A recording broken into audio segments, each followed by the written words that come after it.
Welcome to TFN Smart Trading Action Alert. I'm Laura Cadden. Companies with large market capitalizations have been under strong selling pressure in recent months.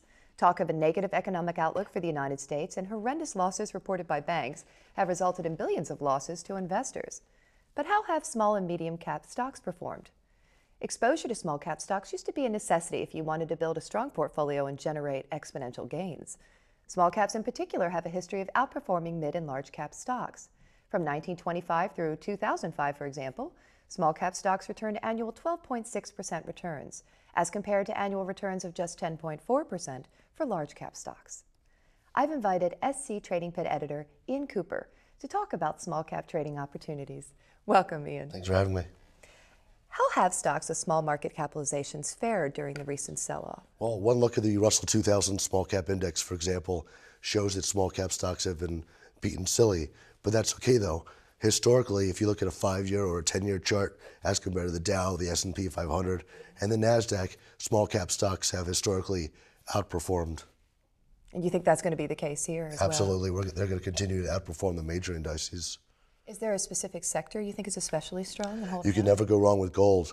You know, geopolitical pressures, falling dollar, you know, a very damaged consumer. They're all pushing people to the safe havens of gold.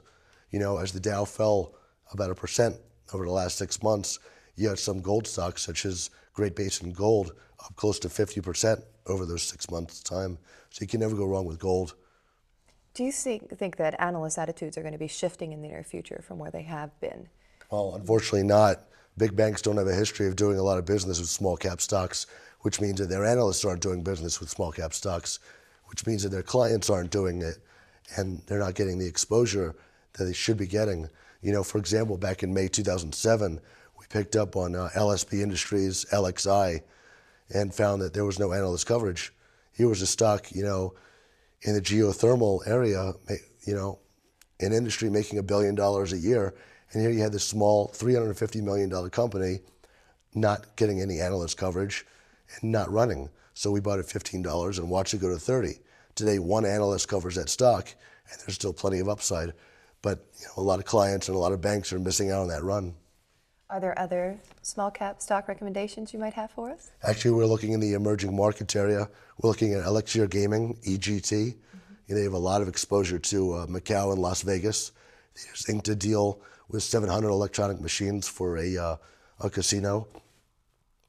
And we're also looking at a company in Israel called Incredimail, which is in the $900 million social networking market, the same as MySpace and the same as LinkedIn.